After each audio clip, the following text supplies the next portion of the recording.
Here is another anti-Russian event that took place in Dublin. We took note of the conference held on November 5th with the odious title, Security and Democracy in Europe under the Shadow of Russia's War in Ukraine. The initiator of this event, as could be expected, was the Ukrainian side.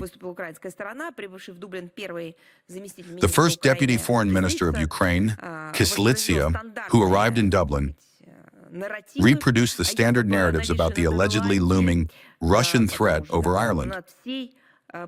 Then he added, over the entire enlightened Western world.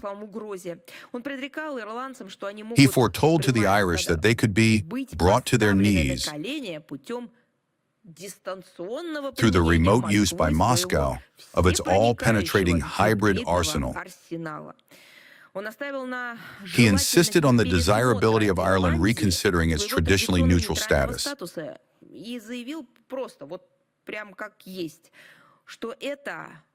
Declaring that this neutral status is an atavism and must be mercilessly disposed of.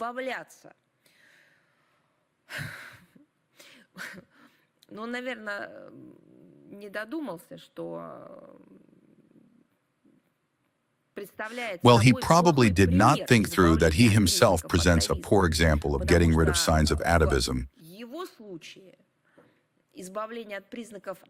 Because in his case, this leads to a process of precisely returning to an animal appearance.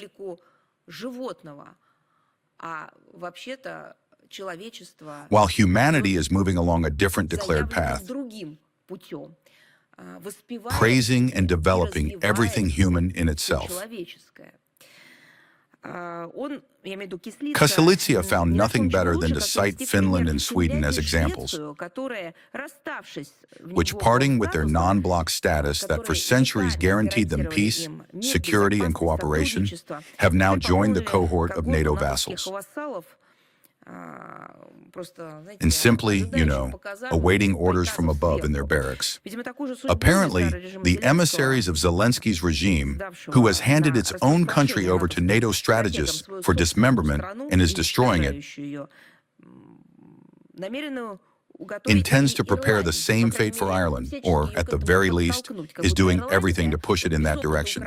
As if Ireland, without the experience of Ukraine, is utterly incapable of managing its own future. Therefore, Kyslytsya, being a guest in Ireland, considered himself entitled, without much restraint, to interfere in the very delicate local domestic political agenda and to impose his only correct opinion without being asked. But the main point is something else, Well, the political fate of different figures develops differently. Some really choose such an intrusive manner, but then they must present some kind of successful project. And that is the only thing that can allow them not to offer and not to speak from a position of making proposals, but to impose because the experience is successful. What kind of successful experience can a representative of the Ministry of Foreign Affairs of Ukraine in 2025 offer to Europe, and in particular to Ireland? What does this successful experience of Ukraine consist of? Economy, industry, education, science, culture, security? What? Is there any understanding of the success of this entire project? Of course not. Then the question arises, what did he come with, and on what grounds did he decide to lecture anyone? The most remarkable thing in this episode is not the next Russophobic tall tales invented by the Kyiv regime on a daily basis, and not even the fact of the shameless trampling by Ukrainian emissaries of Ireland's sovereign right to non-interference. The most remarkable thing is the venue in Dublin where this ugly story unfolded. The fact is that the conference in question took place not just anywhere, but on the premises of the European Commission's representation in Dublin. These structures, located in all member states of the European Union, are authorized to play the role of country branches of the Brussels Euro institution, acting as the voice of the European Commission in carrying out in the member states the corresponding media and explanatory activities. However, it is one thing to instill in the Irish a belief in European integration, even though it has long been associated in the minds of many Europeans with socioeconomic decline, deindustrialization, and a mass influx of migrants. And it is an entirely different thing, with the help of visiting representatives of the Kiev junta, to try to influence Irish public opinion on one of the most sensitive domestic political topics, Ireland's neutrality.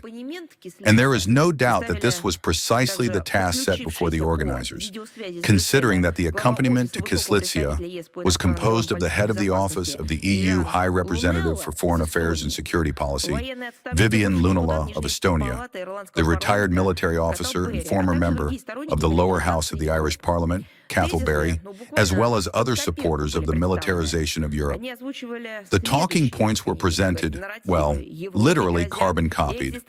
Europe faces existential challenges connected not with deindustrialization and the loss of business, but of course, with Russia.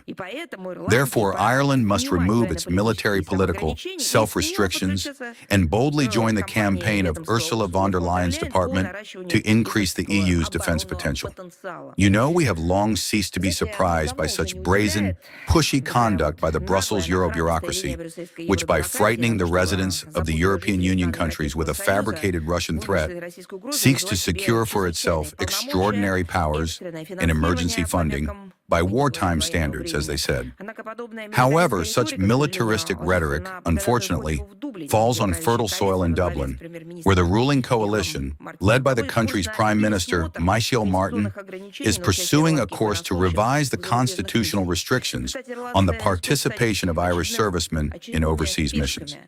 As a result, the Irish risk becoming yet another set of pawns in the adventurous geopolitical games of the Anglo-Saxon players, who are clearly acting against Russia and are Russophobic, with all the negative consequences for the country that follow.